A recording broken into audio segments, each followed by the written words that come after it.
ગીર સોમનાથ જિલ્લાના ઉના શહેર અને તાલુકામાં શાંતિ જળવાઈ રહે તે માટે અસામાજિક તત્વો સામે કાર્યવાહી કરવા જિલ્લા પોલીસ વડાએ સૂચના આપતા ઉનાના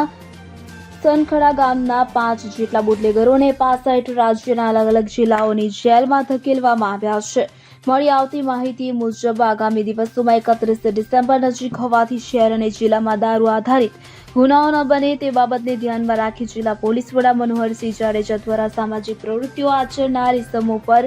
કાર્યવાહી કરવા સૂચના કરેલ છે, જેને લઈ ઉના ડિવિઝનના નાયબ પોલીસ અધિક્ષક મહાદેવ ચૌધરીના માર્ગદર્શન હેઠળ Una police inspector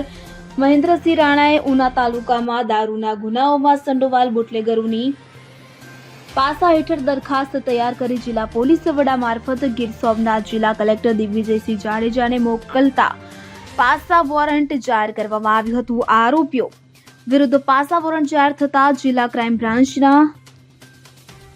in charge police inspector AB. જાડેજાના માર્ગદર્શન હેઠળ ક્રાઇમ બ્રાન્ચના પોલીસ હેડ constable Govindsinh Vala, Raju Gadhiya, police constable Rahul Chhelana, Vijay Chauhan, parole furlough સ્ક્વોડના ASI Subhash Chavda, police inspector head constable Pravin Mori, ASI Pithram Jethva, Naravansinh, Ramdevsinh Jadeja, Narayan Chavda, Deviben Ram, Pravin Bambhaniya સહિતનાઓએ ટીમ બનાવી આરોપી જયેશ ઉર્ફે નાગણી લખમણભાઈ વાઘેલા રહેવાસી સનખડા તાલુકો ઉનાવાળાને ભૂત જેલ, જયદીપ જીતભાઈ શિયાળ રહેવાસી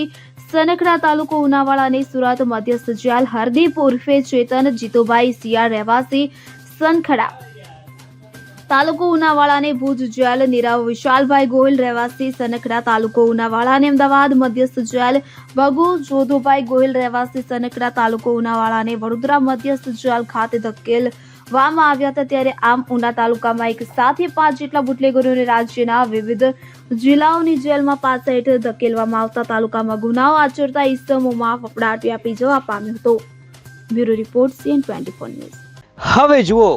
દેશ દુનિયાની તમામ ખબરો તમારી આંગળીના ટેરવે.